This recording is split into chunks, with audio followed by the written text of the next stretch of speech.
Hundreds of thousands of dollars are going to former Charleston County School District employees for a range of vague contracting services, but the district says there are no ethical concerns behind the hirings. The Charleston County School District is the second largest in the state, balancing millions of dollars every year, which is why Live 5's investigative reporter Emily Johnson requested documentation of former superintendents, employees, and board members' contracts to see why they're still getting paid. The individuals currently paid by the Charleston County School District for consulting services include former Charleston County Superintendents Don Kennedy and Nancy McGinley, former school board member Eric Mack, and former employee Clara Heinsohn. From January 2024 to January 2025, Kennedy, McGinley, Mack, and Heinsohn were paid a combined total of almost $320,000. And 2024 is not the only year these individuals had contracts with the district. Some have contracts going back years. The payment of these consultants has posed an ethical question among a few current and former board members, including Darren Calhoun, who was on the school board until 2024. What are we getting from these type of consultants? Are we just passing out money? If passing out money to people who used to work for the district or people who have good relationships with people with the districts? What is your response to the problems with if there is an ethical debate around these individuals? I don't see that there is any ethical conflict with the hiring of external consultants as long as it follows our policies and procedures, which it does, particularly with these four people today. They all have contracts that outline their duties and they're held accountable. Each of the four consultants have specific contracts that list their duties, but their duties are not always clear, with many including descriptions like community building and strengthening district relationships.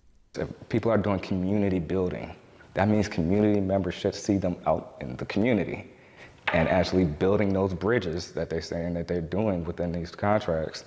They should be inside of the community and people should see them. This should be no secret if that was the case. McGinley's contract includes a $250 per hour fee for legal proceedings, when the district already spent almost $2 million on legal fees last year. One of Heinsohn's duties listed in her 2023 to 2024 contract was establishing a business roundtable. The exact same goal was listed on her 2024 to 2025 contract as well, raising questions on why it was not completed the year before.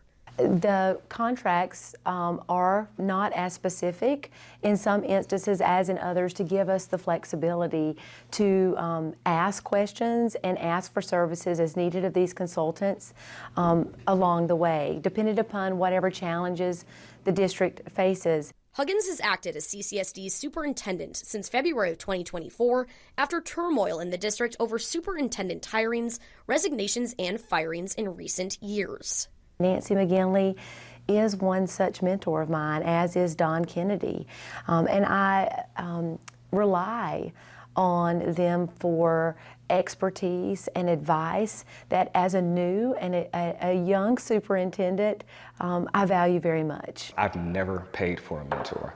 They should be doing that if they're going to mentor you.